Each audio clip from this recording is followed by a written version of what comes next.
বিশ্বব্যাপী অত্যন্ত জনপ্রিয় short video sharing platform TikTok. সম্প্রতি টিকটক সম্পর্কে একটি নতুন তথ্য প্রকাশিত হয়েছে। ইনস্টাগ্রামকে টেক্কা দিতে ফটো শেয়ারিং অ্যাপ আনতে যাচ্ছে চীনা বাইট ড্যান্স মালিকাধীন প্ল্যাটফর্মটি। প্রযুক্তি বিষয়ক সাইট টেকক্রাঞ্চ জানায়, টিকটক ফুটেজ নামের এই অ্যাপে আপনি ছবি আপলোড ও আদান প্রদান করতে পারবেন। একটি বিশেষ ফিচারের মাধ্যমে এই অ্যাপটি টিকটকের মূল প্ল্যাটফর্মের সঙ্গেও যুক্ত থাকবে।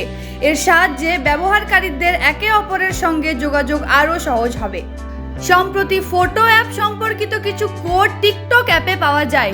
এরপরেই প্রযুক্তি বিষয়ক ওয়েবসাইটগুলোতে খবর প্রকাশিত হয় যে সংস্থাটি একটি নতুন অ্যাপ চালু করার কথা ভাবছে, আর এই অ্যাপ অনেকটা ইনস্টাগ্রামের আদলে বানানো হচ্ছে।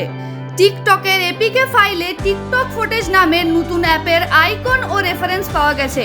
এপিকে ফাইলটির বর্ণনায় বলা হয়েছে, নতুন অ্যাপটি ছবি পোস্ট করতে আগ্রহীদের জন্য। আপনি যদি ভ্রমণ করতে বা দৈনন্দিন জীবনযাপনের ছবি প্রকাশ করতে পছন্দ করেন, তবে টিকটক ফুটেজ আপনাকে অন্যদের সঙ্গে যুক্ত হতে সহায়তা করবে। এদিকে টিকটকের পক্ষ থেকে এখনো এই বিষয়ে কোনো আনুষ্ঠানিক তথ্য দেওয়া হয়নি, তবে প্রতিবেদন যদি সত্যি হয় সেক্ষেত্রে খুব শীঘ্রই কোম্পানির পক্ষ থেকে এই সংক্রান্ত একটি ঘোষণা আসতে পারে।